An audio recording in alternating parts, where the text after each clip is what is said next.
7 years ago when I wrote The Art of Dining in Memphis, I had no idea that it would be this. 4 books. Yikes.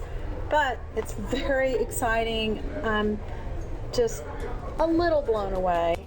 I mean, I am really happy, and I think the booksellers, y'all have been just incredible. Well, we're excited about it. I mean, you say excited. We're very happy to be carrying this book. We have had no trouble selling any of these cookbooks since you started putting them out. Some people would come in and buy them, and then they would tell somebody else. Word of mouth just spread. What's great about this first book, The Art of Dining in Memphis, it's one of the first ones I got, is that it has all these recipes from places that no longer exist. So now you can sort of get a taste of the past as you make up these recipes. But after the first one, every book you brought in, it was so easy to sell. People had heard about the first one, and we could hand sell these so easily. So it's a real joy for us to carry them, and they're just not only great at Christmas time or gifts for people, but just an everyday good cookbook. Somebody's looking for something good, maybe to give a friend or to add to their cookbook collection. This book is really unique. It's not just a cookbook. It's not just an art book. It's also a restaurant guide. So it is 3 books in one. And it has some of Memphis' best restaurants in here with signature recipes from chefs like Erland Jensen. And every page, as you can see, has colorful artwork. Chez Philippe, Equestria, McEwen's on Monroe. This also makes note of restaurants that are not even here anymore, such as the Knickerbocker, where I grew up eating every day. After The Art of Dining in Memphis, I went to New Orleans and ate wonderful food that I just had to write a book about New Orleans. I mean, there's not another city in America that has the kind of food that New Orleans has. And this, I get more and more into it. As you can see, there are more restaurants in here, famous ones that have been around for many, many years. Antoine's, Arnaud's, Brennan's, Commander's Palace. But then we've got the newer ones like Luke, Irene's Cuisine. K-Paul's has been around a while. My third book is Nashville. And I was actually going to Knoxville to visit my son. On the way home, I stopped. The restaurant that I stopped in happened to be at the Belmead Plantation, and the very talented Martha Stamps was the chef. And I had incredible food. And I'm thinking, if the food is that good here, there's no telling what else Nashville would have to offer. So I went back and found there were many very good restaurants. And Cabana is one. We have Jimmy Kelly's, The Loveless Cafe, Mac and Kate's. Let's see. Prime 108. Red Pony in Franklin. Roter's, famous around Vanderbilt for their hamburgers. There's just so many in Nashville. And the Bluebird Cafe on the back cover is a very famous place there. Then my last book, The Art of Dining in Memphis. Had to do this one again because my first book in 2005 many have closed over time, and there are many new restaurants. Memphis now has just much better restaurants than they ever have, and new chefs coming up just out of the woodwork.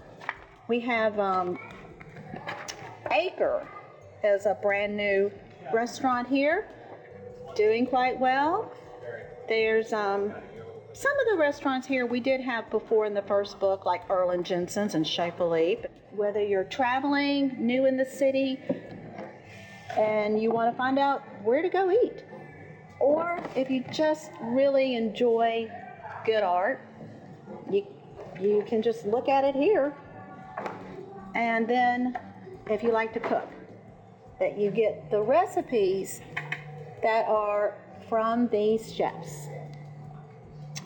I think you'll enjoy the art of dining in any of these cities. Memphis, New Orleans, Nashville, and soon the art of dining on Amelia Island.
From 83 at the Madison Hotel. What are you going to cook for us today? Today I'm going to prepare our most popular dish. It's a honey soy glazed sea bass with 83 potatoes and a grapefruit relish. And if you want to follow me into the kitchen, we can go ahead and get started. Thank you. So to get started, we're going to use sea bass. You can use any white fish that you have at home, any mild flavored fish. Anything that's a little bit buttery is going to work out very well for you. A stronger flavored fish is not going to work out so well, only because it's going to contrast with the honey soy flavor. And we're going to throw a little marinade on here. Now when I cook this, you're going to think I burnt the fish. But I really didn't. I want the caramelization is going to come with this. So my pan is now smoking hot, exactly what we're looking for. We're going to use an olive blanc, 50-50 on canola. It'll work out better when we're actually cooking because the soy is going to have salt in it already. So I'm going to let it go on both sides. I'm going to pop this in the oven for just about 3 to 4 minutes depending on how thick your fish is. I like to serve my fish medium to medium well. So 3 to 4 minutes is going to be right where I need to go. What temperature is your oven? My ovens are always set at 500 degrees. So I have another preheated skillet. And now we're going to start the same olive oil. We're going to go in with about a handful of fennel. We're also going to hit it with a little bit of our honey soy so that everything kind of has the same flavors going on. For this, we're going to use day-old potatoes. I'm going to give them a slight smash so I have an easier way of cooking them. I'm going to start my pan with olive oil. All I really want for this is to get a little bit of a crust on one side, and then flipping a little bit of crust on the other side, and I'm going to pop this in the oven too for just a couple of minutes, just to warm up the center. While it's cooking something, you're going to get a really creamy potato inside either way. Okay. So for my relish, I have some segmented grapefruit. And take 5 or 6 pieces.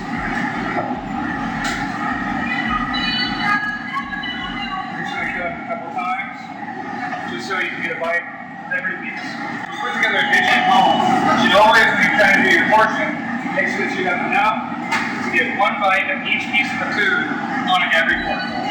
Otherwise, the flavors don't really go together. A well put together dish should be enough potatoes and enough fish and enough relish and enough vegetables to have some with everything. Otherwise, why have it all on the same plate? Now you're talking about Thanksgiving with a bunch of different things on your plates. So we're going to take this. We're going to take some fresh chives that we chopped up. You can use green onion if you wanted to. I like chives. We're going to take a little bit more of the honey soy. We're going to take a pinch of salt. A pinch of white pepper. We're just going to kind of let that sit and chill out for a moment. So, if my internal clock is right, our fish should be ready. We hold out and out. We have our fish, we have our vegetables, we're going to give our potatoes just another couple minutes, and then we're going to be coming back. Our potatoes are coming out.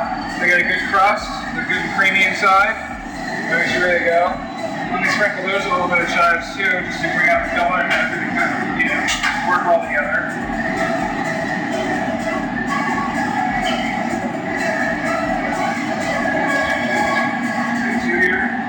Push this down just a little bit more so that I have a good bed to put everything else on.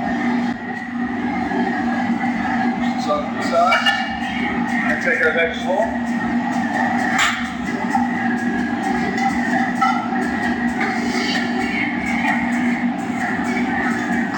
You know, I may just attempt to make that at home.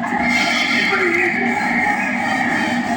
Now, we fancy it up here at the restaurant when we make it, but it doesn't really need a good dish is a good dish no matter where you're going to get it. We're going to take that. Take our sea bass. Right on top. I was getting a little push, so I make sure when I shake it, maybe we'll carry it to the table. Otherwise, what's the point making it look pretty in the first place? So I take our relish. Pop it right up on top. A little bit of a sauce inside. That's actually going to be the garnish for the plate.